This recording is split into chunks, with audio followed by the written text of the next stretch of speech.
உச்சநீதிமன்றம் சிபிஐ விசாரணைக்கு உத்தரவிட்டிருக்கிறாங்க.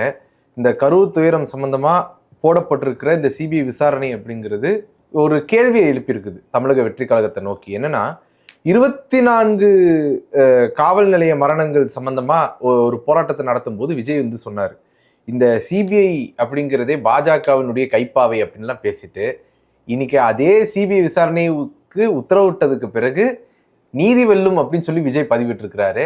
இது எப்படி பாக்குறது? நம்ம முதல்ல ஒரு விஷயத்தை தெளிவுபடுத்துறோம்.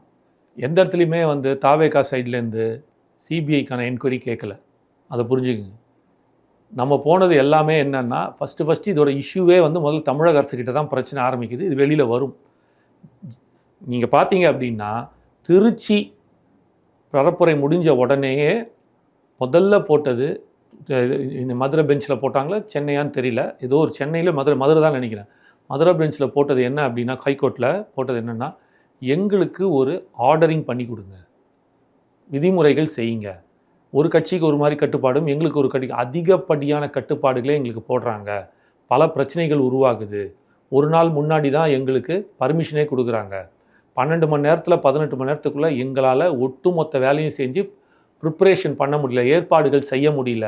அதனால் இந்த கட்டுப்பாடுகளுக்கெல்லாம் ஒரு விதிமுறை கொடுங்கன்னு கேட்கும்போது, உயர்நீதிமன்றம் சொன்ன ஒரே வார்த்தை தமிழக அரசுக்கு பரிந்துரை பண்ணது என்னென்னா, அறிவுரைப்படுத்தினது பரிந்துரை பண்ணது என்னென்னா, ஒரு எஸ்ஓபி ஒன்று போடுங்க.